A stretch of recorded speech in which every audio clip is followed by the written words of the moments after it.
And political science is nothing but a political theory that is based upon reality. So there are four important steps.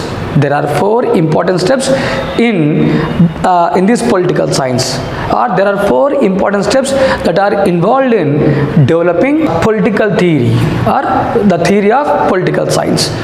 One is observation.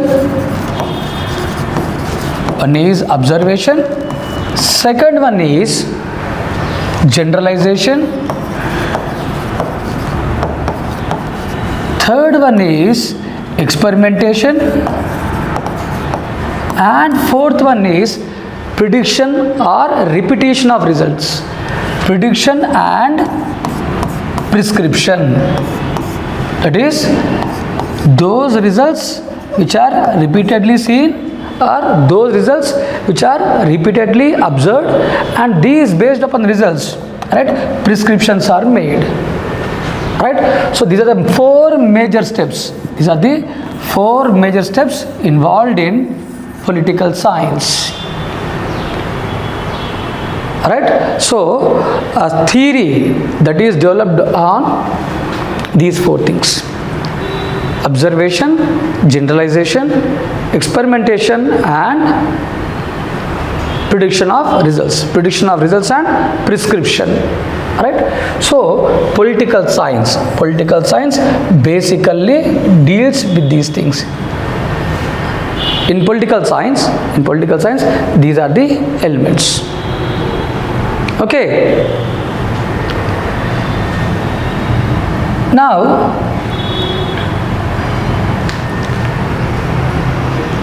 let me explain these four steps in detail. So what is generalization? Sorry, the first step is observation. So as I said, observation. So observing the existing reality. So those reality that can be seen, that can be sensed, that can be felt, right? It can be anything. Alright, so that is what the first step is. So a theory that is purely based upon what is seen, what is observed, what is sensed, or what is felt. Right? So that is the first thing. Let me take one example. So if you take this what you call the nature of voting in India, or let me take what you call formation of political parties in India, and what parameter does, right, or what are the basic criteria that are used in formation of political parties. So if you take Indian society or in Indian state, so what are the basic parameters? So normally you take any kind of political party. So every political party is based upon their own ideology. So there is one thing called as ideology. So ideology is the basic parameter.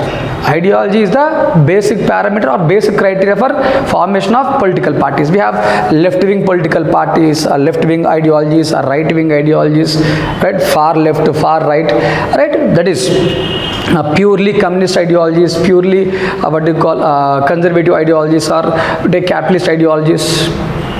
Right, so every political party it is in between this continuum. Right, they are in between these two extreme ends. Right, so now in India, whether political parties are purely based upon these ideologies. Now what do you observe? What is the parameter? Whether in India, do you really think that the political parties are formed purely based upon ideologies? Anyone? So the point here is, right, apart from these ideologies, there are various other local factors.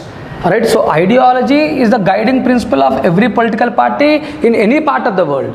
whether it is in India or in other country or some other what you call Western countries or in African nations. But along with these ideologies, what is present or what drives is the existing local factors.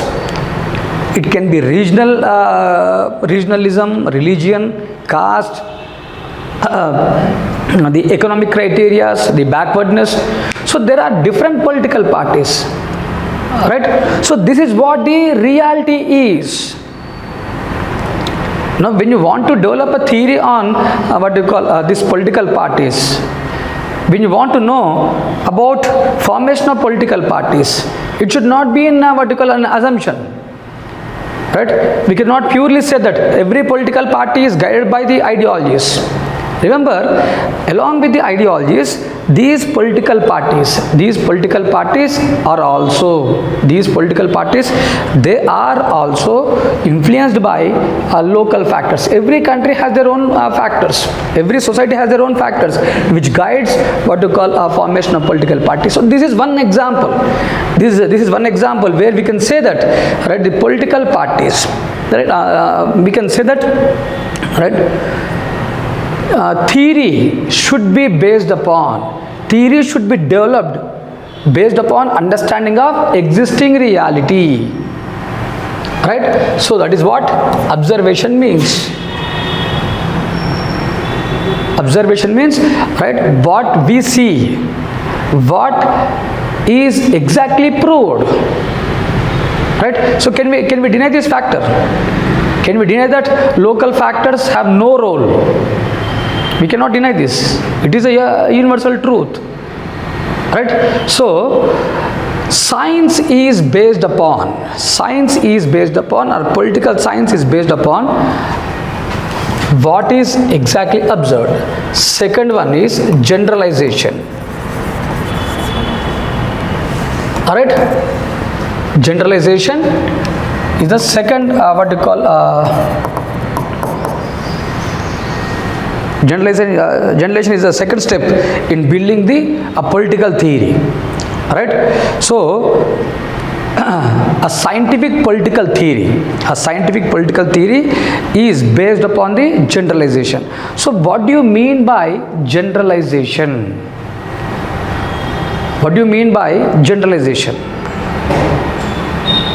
Generalization refers to the commonness between different variables, right?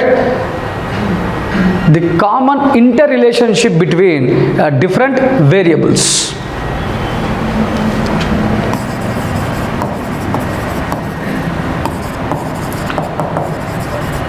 Commonness between different variables or commonness between different factors. And how these variables or these factors, are interrelated to each other. How they are interrelated to each other. So that is another point.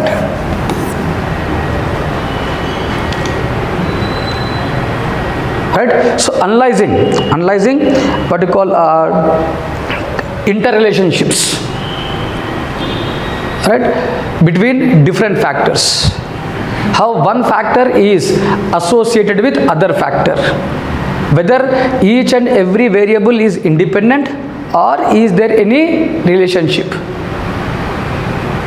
right? So this is another element, right? Say for example, we have voting, right?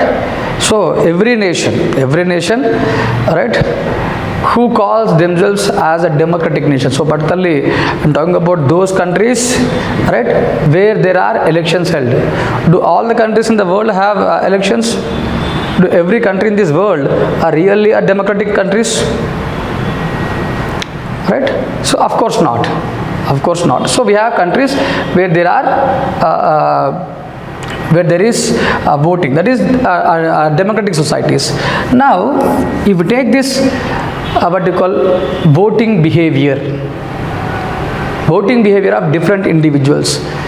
So whether an individual, whether a citizen really votes in the election or not? Or what are different factors that influences the voting behavior? How voting behavior of the citizen is influenced by other factors?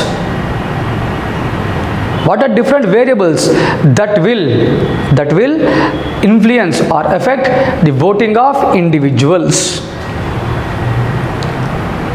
Right, so there are many factors, and it is not always true that the people will vote. You all know. Have you ever voted? Not all. Right, so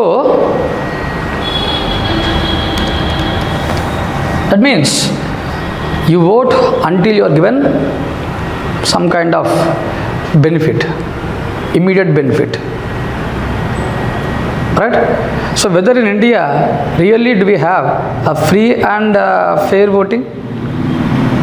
Theoretically yes. Free and fair elections, which is also a basic structure of Indian Constitution.